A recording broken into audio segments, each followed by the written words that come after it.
బలి అయినావా మా కొరకు, బలి అయినావా మా కొరకు, ఈ తులువల కొరకు కలువరి వరకు తూలుచు సోలుచు చేరావా, బలి అయినావా మా కొరకు, బలి అయినావా మా కొరకు. ప్రభువునందు ప్రియమైన వారలారా, అందరికీ గుడ్ ఫ్రైడే శుభములు. యేసు ప్రభువారు సిలువలో పలికిన 7 మాటలను ధ్యానం చేసుకుందాం. దేవుని యొక్క ఘనమైన నామమునకు స్తోత్రములు, వందనాలండి. ఈ గుడ్ ఫ్రైడే సందర్భంగా 7 మాటలు ఒక్కొక్కరి చేత పలికించేటువంటి ఈ కార్యక్రమాన్ని నిర్వహిస్తున్నటువంటి ఎలిజబెత్ రాణి గారికి ప్రత్యేక వందనాలు. ప్రియా శ్రోతలందరికీ కూడా గుడ్ ఫ్రైడే శుభాకాంక్షలు.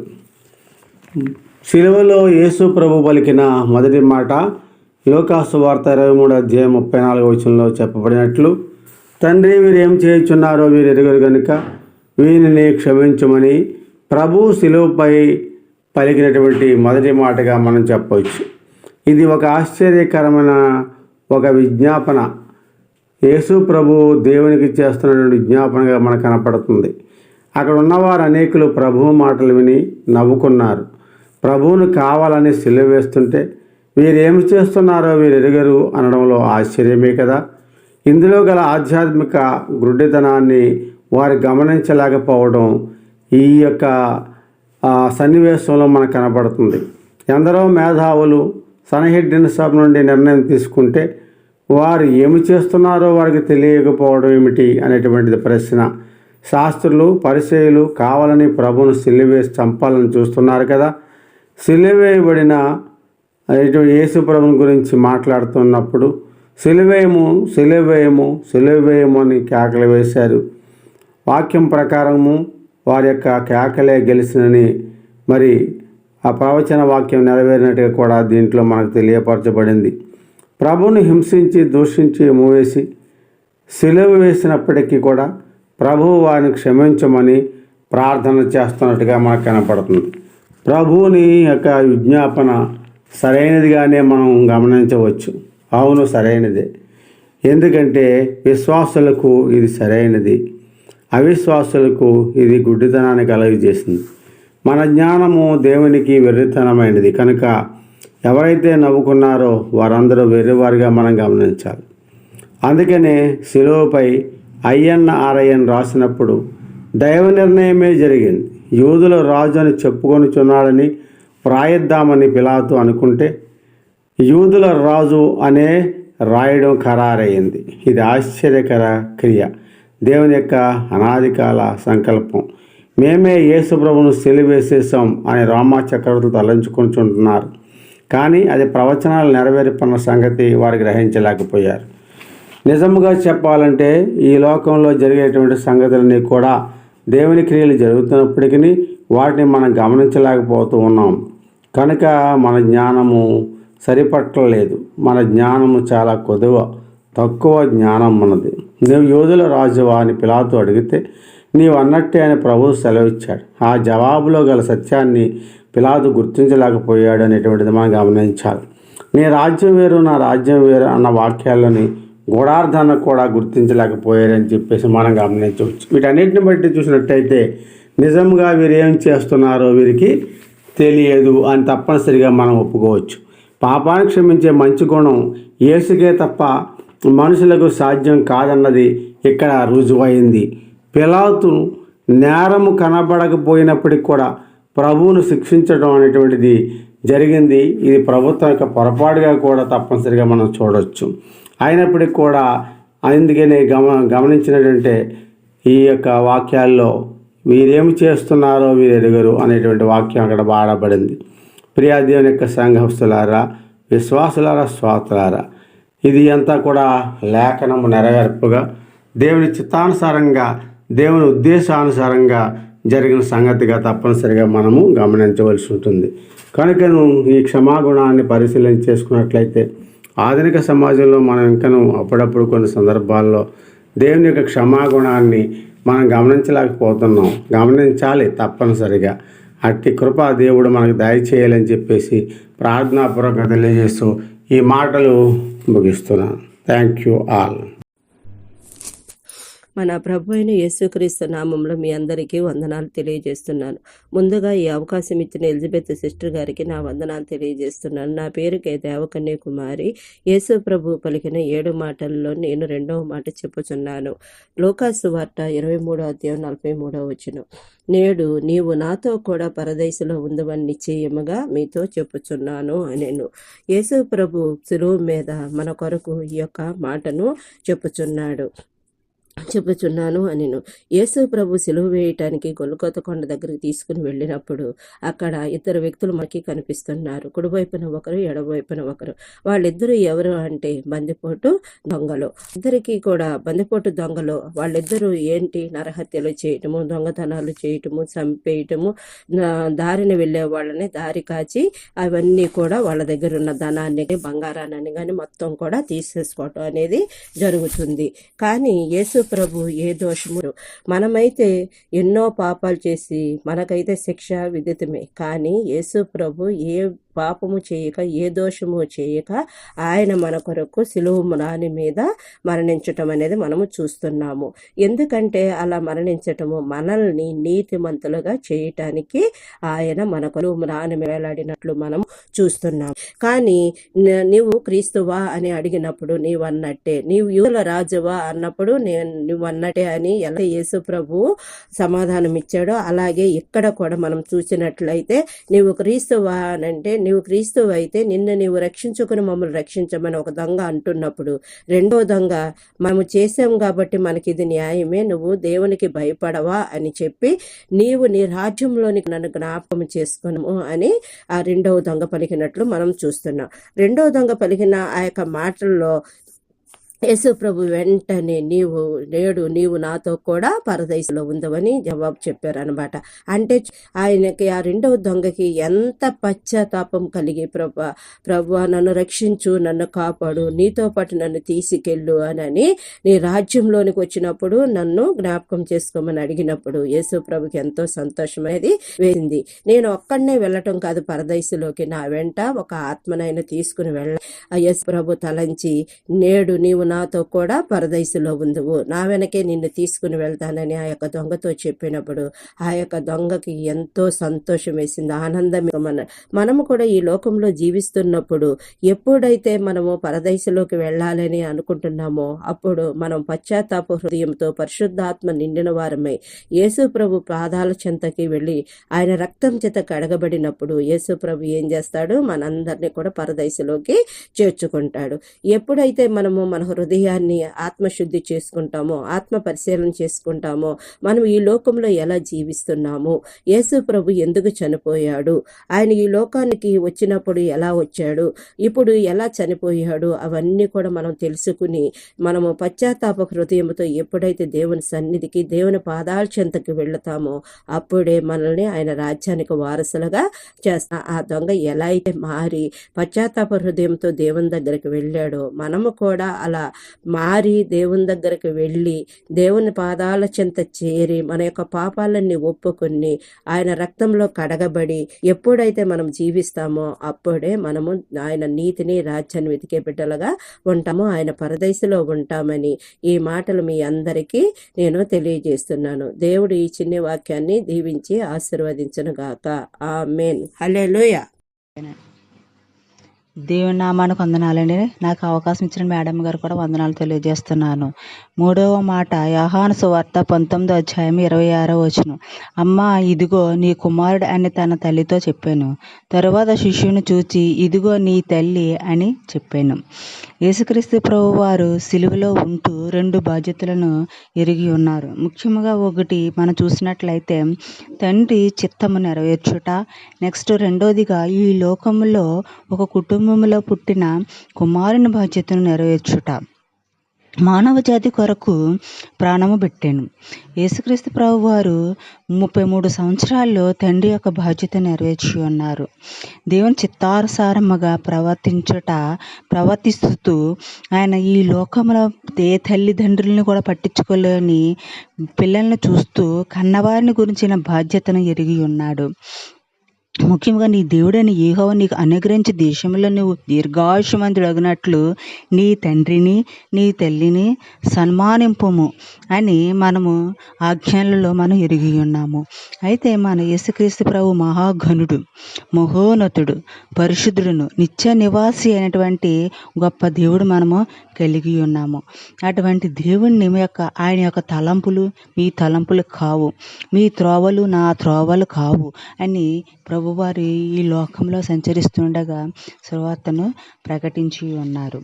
అలాగే మనం చూసినట్లయితే ఆయన ఈ సిలువ మీద అన్యజనులకు అప్పగించి ఉన్నారు. యెరూషలేములోకి వెళ్తూ ఆయన అన్యజనములకు అప్పగించి ఉన్నారు. ఆయనను అపహాసించిరి, అవమానించిరి, ఆయన మీద ఉమ్ము వేసి ఆయన కొరడాలతో కొట్టి చంపడానికి సిలువకు అప్పగించి ఉన్నారు. నశించిపోదని మనం రక్షించడానికి, నశించిన దాన్ని వెతికి రక్షించడానికి ఆయన ఈ లోకానికి జన్మనెత్తారు. ఈ లోకంలో ఏ దేవుడు ఏమి చేయలేని అంత బాధ్యతను తీసుకుని మన కొరకు సిలువ మీద ఆయన రక్తాన్ని చిందించాడు. అటువంటి దేవాతి దేవునికి మనం ఏమి ఇవ్వగలము? నా హృదయాన్ని తప్ప నేను ఏమి ఇవ్వలేమనేసి మనము చెప్పగలము ఈజీగానే. కానీ రక్షణ చేత పట్టుకున్న కృతజ్ఞతాస్తుతులు చెల్లించమని అడుగుతున్నాడు. ముఖ్యంగా నీ హృదయాన్ని అడుగుతున్నాడు. ఆయన నేనేమీ అడగట్లేదు. కానీ అటు గొప్ప దేవాది దేవుడు మన కొరకు సిలువ మీద బలి అయిపోయి ఉన్నాడు. అటువంటి గొప్ప దేవుని కలిగి ఉండడం మన యొక్క అదృష్టం, మన యొక్క ధన్యం. ఈ కొద్ది మాటలు దేవుడు దీవించి ఆశీర్వదించబడును గాక. ఆమేన్. దేవుని నామానికి మహిమ కలుగును గాక. ఎలిజబెత్ రాణి గారికి ప్రభు పేరట వందనాలు చెల్లించుకుంటున్నామండి. 4వ మాట మత్తయి సువార్త 27వ అధ్యాయము 34వ వచనం. దీన్ని ఎడబాటు వార్తని, ఆక్రందన కేకని 2 విధాలుగా అంటూ ఉంటారు. ఇంచుమించు 3 గంటలప్పుడు యేసు ఏలీ ఏలీ లామా సబక్తాని బిగ్గరగా కేక వేశాను. ఆ మాటకు నా దేవా నా దేవా నన్నెందుకు చెయ్యి విడిచితివని అర్థము. యేసు ఈ మాటలను అరామిక్ భాషలో మాట్లాడి ఉండవచ్చునని చరిత్రకారుల అభిప్రాయం. ఏలీ ఏలీ అనగా ఇతడు ఏలీ అని పిలుస్తున్నాడేమో, ఏలియా వచ్చి ఇతను రక్షింపవచ్చునేమో చూద్దాం అనుకున్నారు అక్కడ నిలబడ్డవాళ్ళు. ఈ మాట మార్కు సువార్త 15 అధ్యాయం 34లో కూడా ఉంది. ఎలోయి ఎలోయి లామా సబక్తాని. ఆ మాటకు నా దేవా నా దేవా నన్నెందుకు చెయ్యి విడిచితివని అర్థం. పాత నిబంధనలో ముందుగానే దావీదు చేత ఈ మాట వ్రాయించారు ప్రవచనంగా. దావీదు కీర్తన 22:1. నా దేవా నా దేవా నన్నేల విడిచితివి, నా ఆర్తధ్వని వినక నీవేళ దూరముగా ఉన్నావు. నా ఆర్తధ్వని వినక అని ఎందుకంటున్నారంటే, ఇలా సిలువలో కేక వేయక ముందు గెత్సేమనే తోటలో యేసు ముమ్మారు ఈ గిన్నె నా యొద్ద నుండి తొలగించమని ప్రార్థించారు. అయినా నా చిత్తం కాదు నీ చిత్తమే అన్నారు. చెమట రక్తంగా మారినంతగా ప్రార్థించారు. యేసు సర్వ మానవాళి పాపాల నిమిత్తం బలి అయ్యాలి కాబట్టి మరణమునకు అప్పగింపబడ్డారు. యేసు చెయ్యి ఎడబాయకుంటే మానవాళికి రక్షణ లేదు కాబట్టి 1 నిమిషం విడిచిపెట్టవలసి వచ్చింది. యెషయా గ్రంథం 54:7లో నిమిషమాత్రము నేను నిన్ను విసర్జించి తిని గొప్ప వాత్సల్యంతో నిన్ను సమకూర్చెదను. నిమిషము నీకు విముఖుడనైతిని, నిత్యమైన కృపతో నీకు వాత్సల్యము చూపుదును. సిలువలో పలికిన 7 మాటల్లో 3 మాటలు తండ్రితో పలికారు. 1, 4, 7. 1:7లో తండ్రి అని సంబోధించి పలికారు. 4వ మాటలో మాత్రం నా దేవా నా దేవా మనుష్య కుమారునిలాగా సంబోధించారు. యేసు పాపరహితుడు, యేసులో పాపం లేదు. మన పాపములే యేసును సిలువేసినాయి. సర్వ మానవాళి నిమిత్తం కుమారుడు తన తండ్రిని ఎడబాటును సహించాడు. ఎన్ని బాధలైనా, హేళనలైనా, గాయాలైనా, దెబ్బలైనా, నిందలైనా, అపహాస్యం చేసినా, ఉమ్ము వేసినా, గుద్దినా భరించగలిగారు. కానీ తండ్రి ఎడబాటును మాత్రం యేసు భరించలేకపోయాడు. తండ్రి ఎడబాటు ఆవేదనకు గురిచేసింది. అందుకే నన్ను ఎందుకు విడిచితివని బిగ్గరగా కేక వేశాడు. ఆ కేకకు ప్రకృతి భయంతో కంపించిపోయింది. మత్తయి సువార్త 27, 51, 52లో చూసుకున్నట్లయితే భూమి వణికింది, బండలు బద్దలైనాయి, దేవాలయపు తెర నడిమికి చినిగిపోయింది, మధ్యాహ్నమందు గాఢాంధకారం క్రమ్మింది, చనిపోయిన పరిశుద్ధులు కూడా లేచారు. దేవాలయపు తెర రెండుగా చినిగిపోవడం వలన దేవునికి నరులకి మధ్యవర్తి అయిన యేసు మరణం దేవునికి మనకి ఉన్న అడ్డుగోడను తొలగించింది. పాపం అనే ముళ్ళు విరగగొట్టబడింది. తండ్రి కుమారుని చెయ్యి విడిచిపెట్టకుంటే మానవాళికి రక్షణ లేదు, విమోచన లేదు. కనుక మనం ఇంకనూ పాపులమై ఉండగా క్రీస్తు మన కొరకు చనిపోయిన వాక్యం లేఖనం భాగం మనం చదువుకుంటూ ఉండాం. పాపుల కొరకే యేసు ఈ ఆక్రందన కేక వేసినట్లుగా చూస్తున్నాం. కనుక మనం దేవుని కుమారులుగాను కుమార్తెలుగాను జీవిందాం. దేవుడు ఈ పరిశుద్ధ వాక్యం దీవించునుగాక. ఆమేన్. నాకు ఈ సమయం ఇచ్చిన ముందుగా దేవాతి దేవునికి వందనాలు చెల్లించుకుంటున్నానండి. మరి మీ అందరికీ కూడా మరొకసారి హృదయపూర్వకమైన వందనాలండి. మరి యేసుక్రీస్తు వారు పలికిన 7 మాటల్లోనే 5వ మాటగా మరి చూసినట్లయితే కనుక యోహాను సువార్త 19వ అధ్యాయము 28వ వచనంలో చూసినట్లయితే కనుక, అటు తరువాత సమస్తమును అప్పటికి సమాప్తమైనదని యేసు ఎరిగి లేఖనము నెరవేరినట్లు నేను దప్పుకొనుచున్నానెను. సిరకాతో నిండి ఉన్న ఒక పాత్ర అక్కడ పెట్టి ఉండేను గనుక వారు ఒక స్పాంజి సిరకాతో నింపి ఇస్సోపు పుడకు తగిలించి ఆయన నోటికి అందించిరి. ప్రజలాడు అందరికీ వందనాలండి. మరి యేసుక్రీస్తు వారు సిలువపై పలికిన 7వ మాటలో 5వ మాటగా నేను దప్పుకొనుచున్నానని మాట్లాడి ఉన్నారండి. మనము వాక్యం చెప్పినట్టుగా మరి దప్పిగా ఉన్నట్టుగా మనం 5వ మాటలో కనుక తెలుసుకుంటున్నాం. అయితే మరి ఎందుకు దప్పిగా ఉన్నాడంటే నీ యొక్క పాపముల నిమిత్తం, నా యొక్క పాపముల నిమిత్తమైన లోకంలోనూ దప్పుకున్నట్టుగా మనము వాక్యం చదివిస్తుంది. అయితే మనము ఆయన దాహము ఏ విధంగా తీర్చగలమంటే ఆయన మాటలు విని ఆయన యందు విశ్వాసం ఉంచి ఆయన మార్గంలో నడుచుకుని మనం అందరం కూడా మరి ఆయన మార్గంలో నడుచుకునే వారంగా ఉంటే కనుక మనమందరం కూడా మరి త్రోవ తప్పిపోకుండా ఆయన మాటలు విని మరి ఆయన దాహం తీర్చగలిగే వారంగా ఉంటామని మరి వాక్యం చదివిస్తుంది. అలాగే మనము చూసినట్లయితే కనుక యేసుక్రీస్తు వారు ఏమంటున్నారంటే మరి యెషయా గ్రంథము 55వ అధ్యాయము 1వ వచనంలో ఏమంటున్నారంటే, దప్పికొని వారులారా నీళ్ళ యొద్దకు రండి అంటున్నారు. దాహం అనే దాహంలో మునిగి ఉన్నారు కాబట్టి నీళ్ళ యొద్దకు రండి అంటే నా యొద్దకు రండి మరి అని సెలవిస్తున్నట్టుగా మనం వాక్యం చెప్తుంది. అయితే అలాగే మనం సమరయ స్త్రీ గురించి కూడా బైబిల్ గ్రంథంలో చూసినట్లయితే కనుక మరి అందుకు యేసు, ఈ నీళ్లు త్రాగు ప్రతి వాడును మరలా దప్పుకొనును. నేను ఇచ్చి నీళ్లు త్రాగువాడు ఎప్పుడునూ దప్పుకొనడు. నేను వానికిచ్చు నీళ్లు నిత్య జీవమునకై వానిలో ఊరేడి నీటి బొగ్గలా ఉండునని ఆమెతో చెప్పాను. మరి ఒక వాక్యం చదువుకుందాం. ప్రకటన గ్రంథము మరి 22వ అధ్యాయము 17వ వచనంలో చూసినట్లయితే కనుక అక్కడ మాట్లాడుతున్నారండి. మరి ఏమంటున్నారంటే, పెండ్లియు ఆత్మయు పెండ్లి కుమార్తెయు రమ్ము అని చెప్పుచున్నారు. వినువాడును రమ్ము అని చెప్పవలెను. దప్పికొనని వానిని రానిమ్ము, ఇచ్చయించు వానిని జీవజలములను ఉచితముగా పుచ్చుకొననిమ్ము. ఆయన జీవజలాలు మరి ఉచితంగా పుచ్చుకొననిమ్మని మనకి జీవజలాలు ఉచితంగా ఇవ్వగలిగే తండ్రి. మరి ఆయనకి దాహం అని అంటే మరి ఆయన చేతి సిరకను అందించినట్టుగా వాక్యం చెప్తుంది. ఆయన దాహము మరి నిజంగా దాహం వేసి అని కాదండి, మరి నీ కొరకు నా కొరకు ఆయన సిలువ పైన దప్పుకున్నారు. జీవజాలాలు ఉచితంగా ఇచ్చిన ఆయన మరి మనము ఆయన యొద్దకు ఉండి ఆయన యందు విశ్వాసం ఉంచాలండి. ఆయన యందు విశ్వాసం ఉంచి ఆయన వాక్యం విని విడిచిపెట్టేవారంగా కాకుండా ఆయన మాటలు విని ఆయన యందు విశ్వాసం ఉంచి ఆయనలో నడుచుకొనొచ్చు, ఆయన యందు నమ్మిక ఉంచుకో. ఎవరైతే పాపములు ఒప్పుకొని పాప విమోచన పొందుతారో వారే మన యేసయ్య దాహం తీర్చగలవారుగా ఉంటారు.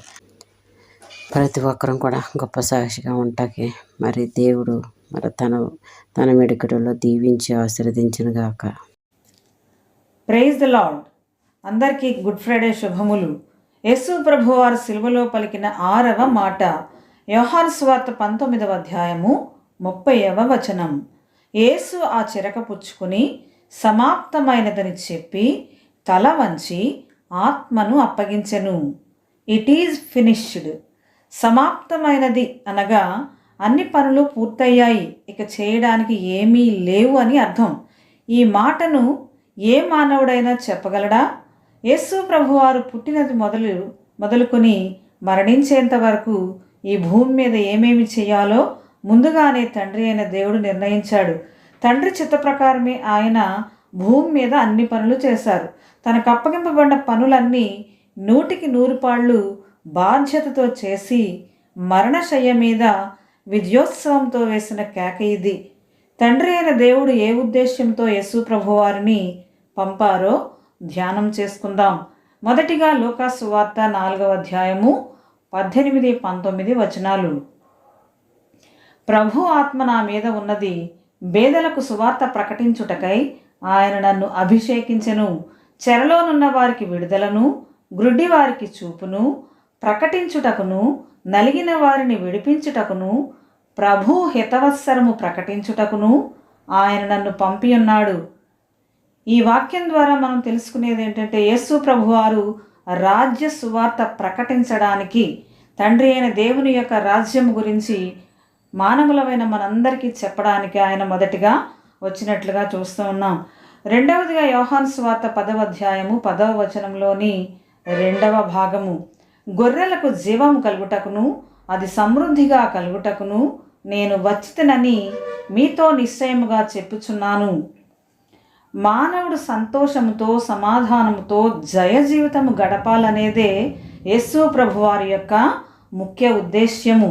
సమృద్ధి అయిన జీవాన్ని మానవులకు ఇవ్వడానికి యేసు ప్రభువారు వచ్చారు. మూడవదిగా 1 యోహాను పత్రిక 3వ అధ్యాయము 8వ వచనములోని ఆఖరి మాట, అపవాది యొక్క క్రియలను లయపరచుటకే దేవుని కుమారుడు ప్రత్యక్షమాయను. దేవుని పనులు జరగకుండా దుష్టుడు నిత్యము ఆటంకపరుస్తూ ఉంటాడు. వాడి క్రియలను లయపరచడానికే యేసు ప్రభువారు వచ్చారు. 4వదిగా 1 తిమోతి పత్రిక 1వ అధ్యాయము 15వ వచనం, పాపులను రక్షించుటకు క్రీస్తు యేసు లోకమునకు వచ్చనను వాక్యము నమ్మతగినదియు పూర్ణాంగీకారమునకు యోగ్యమైనదియునై ఉన్నది. ఆ నరకమనే శిక్ష నుండి మానవులను రక్షించడానికి యేసు ప్రభువారు భూమి మీదకి వచ్చారు. 5వదిగా కొలసీ పత్రిక 2వ అధ్యాయము 13-15 వచనాలు, మరియు అపరాధముల వలనను శరీరమందు సున్నతి పొందకయుండుట వలనను మీరు మృతులై ఉండగా దేవుడు వ్రాతరూపకమైన ఆజ్ఞల వలన మన మీద రుణముగాను మనకు విరోధముగాను నుండిన పత్రమును మేకులతో సిలువకు కొట్టి దాని మీది చేవ్రాతను తుడిచివేసి మనకు అడ్డము లేకుండా దానిని ఎత్తివేసి మన అపరాధములనన్నిటినీ క్షమించి ఆయనతో కూడా మిమ్మును జీవింపజేసెను. ఆయన ప్రధానులను అధికారులను నిరాయుధులనుగా చేసి శిలువ చేత జయోత్సవంతో వారిని పట్టి తెచ్చి బాహాటముగా వేడుకకు కనపరచెను. నిజానికి శిలువ శ్రమ అనేది వర్ణించలేని వేదన బాధతో కూడినదైనప్పటికీ ఇది మానవులందరికీ జయోత్సవం. ఇది బాహాటమైన వేడుక. తండ్రి అయిన దేవుడు యేసు ప్రభు వారికి అప్పగించిన పనులన్నీ సంపూర్తి చేశారు. ఆయన జీవితమే మనకు మాదిరి. మన సొంత పనులే చేసుకోవడం కాకుండా దేవుని పనిలో పాలి భాగస్థులమై అనేకులను ప్రభు వైపుకు నడిపించాలి. నిత్య రాజ్యానికి వారసులమవ్వాలి. ఆమేన్. యేసుప్రభు వారి సిలువలో పలికిన 7వ మాటను ధ్యానించడానికి నాకు అవకాశం ఇచ్చినటువంటి దేవాదేవునికి మొదటగా వందనాలు చెల్లిస్తున్నాను. అదేవిధంగా అవకాశం ఇచ్చినటువంటి ఎలిజబెత్ రాణి మేడం గారికి కూడా వందనాలు చెల్లిస్తున్నాను. ప్రభువారు సిలువలో వేలాడుతూ పలికిన 7 మాటలలో మొదటిది చివరి మాట అయినటువంటివి 2 కూడా తండ్రి అని సంబోధిస్తూ పలికిన మాటలు. 7 అనేది సంపూర్ణతకు గుర్తు. 7వ మాటగా, తండ్రి నా ఆత్మను నీ చేతికి అప్పగించుకుంటున్నాను ఆయన ఇలాగూ చెప్పి ప్రాణం విడిచెను. ఇది దావీదు కీర్తనలో 31వ అధ్యాయం 5వ వచనంలో రాయబడినట్లుగా నా ఆత్మను నీ చేతికి అప్పగించుకుంటున్నాను అనేటువంటి ప్రవచనం నెరవేర్పుగా ఇది జరిగిందని మనం రూఢిగా నమ్మొచ్చు. యెహోవా దేవుడు ఆదిలో సృష్టిని చేసి 6వ దినమున నరుని సృజించి అతని నాసికారంధ్రములో జీవాయువును ఓదగా జీవాత్మ ఆయన. నరుని సృజించిన తరువాత ఆయన విశ్రమించారు. అట్టి రీతిగా సిలువలో 7 మాటలు పలికిన తర్వాత తన ఆత్మను తండ్రికి అప్పగించి శనివారం విశ్రాంతిలో ప్రవేశించి ఆదివార దినమున ఆయన పునరుద్ధరణుడైనాడు. ఆయన మరణము ద్వారా మనకు రక్షణ అనుగ్రహించారు. ఆయన సిలువ వేయబడిన సమయంలో రమారమి మధ్యాహ్న కాలం మొదలుకొని 3 గంటల వరకు దేశమంతటా చీకటి కమ్మింది. సూర్యుడు అదృశ్యయ్యాడు. దేవమానవ కుమారుడైనటువంటి ఆయన వేదనను చూడలేక సృష్టి ఆ విధంగా చీకటి కమ్మినట్టుగా మనం చూడగలం. దీన్ని బట్టి ఆయన గూర్చి సృష్టి కూడా సాక్ష్యమిస్తున్నట్టుగా మనం తెలుసుకోగలం. పరిశుద్ధ స్థలాన్ని అతి పరిశుద్ధ స్థలాన్ని వేరుపరుస్తూ దేవాలయంలో ఉన్నటువంటి గొప్ప బరువైన విలువైన ఆ తెర మధ్యకు చినిగిపోయింది. ఆ తెర చినగడం ద్వారా దేవునికి మనం సమీపస్తులం అయ్యాం. ఏ పాపం అయితే దేవుని నుండి మనల్ని వేరు చేసిందో అది ఈ యొక్క యేసుప్రభు అనేటువంటి నిజమైన ప్రధాన యాజకుని శిలువ యాజ్ఞం ద్వారా తొలగింపబడిన దానికి సూచనగా ఉంది. యేసుప్రభు వారు తను జీవించిన కాలంలో 3.5 సంవత్సరాలు ఆయన పరిచర్య చేస్తూ ఆ ప్రాంతాలన్నీ కూడా సంచరించారు. ఆయన అనేక కొండ ప్రాంతాల్లో ప్రార్థనలు కూడా చేశారు. ఆ సమయంలో ఆయన చేసినటువంటి ఆ యొక్క పరిచర్యను బట్టి ఆ యొక్క ప్రాంతాలు కూడా ఆ యొక్క సమయంలో భూమి కంపించింది, రాళ్ళు బద్దలయ్యాయి.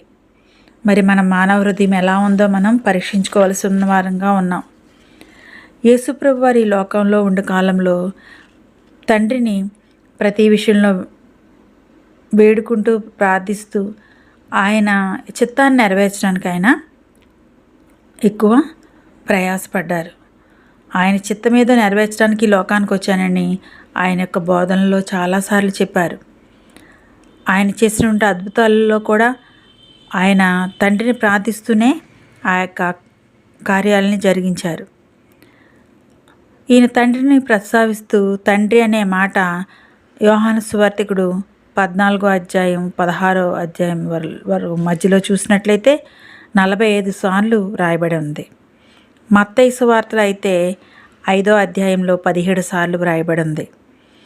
యోహాను సువార్తికుడు అయితే 17వ అధ్యాయంలో ప్రధాన యాజకుని ప్రార్థనలో మనం చూసినట్లయితే 6 సార్లు వ్రాయబడి ఉంది. దీన్ని బట్టి తండ్రి కుమారుల బంధం ఏ విధంగా ఉందని మనం అర్థం చేసుకోవచ్చు. తండ్రి చిత్తాన్ని నెరవేర్చడానికి లోకానికి వచ్చిన ఆయన గూర్చి తండ్రి అయిన దేవుడు సాక్ష్యం ఇస్తున్నాడు. యోహాను సువార్తలో 17వ అధ్యాయంలో ఆయన గడియ వచ్చిందని తండ్రికి శిష్యులను గూర్చి అదేవిధంగా విశ్వాసులను గూర్చి ఆయన ప్రధాన యాజకునిగా తండ్రికి మొరపెట్టారు. యేసుక్రీస్తు వారు సిలువలో పలికిన మొదటి చివరి మాటలలో తండ్రి అని సంబోధించారు. దీన్ని బట్టి మానవ సంబంధాన్ని మనం గమనించగలం. ఈయన తండ్రి కుమారుల సంబంధాన్ని పటిష్టపరుస్తూ రక్షణ మార్గాన్ని చూపారు. యేసుక్రీస్తు తన ప్రాణాన్ని గురించి దేవుడిచ్చిన అధికారాన్ని కూడా తెలియజేస్తూ సంపూర్ణతకు గుర్తుగా ఉన్న 7వ మాటను పలికి తన ఆత్మార్పణ ద్వారా రక్షణ మార్గాన్ని చూపారు. ఇప్పటికీ యూదులు వారు నిద్రించే సమయంలో దేవుని ప్రార్థిస్తూ దేవా మా ఆత్మని నీ చేతికి అప్పగిస్తున్నామని చెప్తారు. మన జీవితాల్లో దేవుని పరిశుద్ధాత్మను దుఃఖపరచక ఆయన అనుగ్రహించిన ఆత్మను ఆర్పివేయక దేవుడు చూపిన రక్షణ మార్గంలో పయనిస్తూ నిత్యరాజ్యానికి వారసులగుటకు దేవుడు అనుగ్రహించునుగాక. ఆమేన్. యేసు ప్రభువారు సిలువలో పలికిన 7 మాటలను గూర్చి ఎంతో చక్కగా వివరించిన మన ప్రియులు శ్రీ ఐ సువర్ణరావు గారికి, కె శారద గారికి, కేడికే కుమారి గారికి, ఐ అమూల్యరత్నం గారికి, డి ప్రమీలారాణి గారికి, ఆర్ ప్రశాంతి గారికి పేరు పేరున ప్రత్యేక వందనాలు తెలియజేస్తూ ఉన్నాను. God bless you all.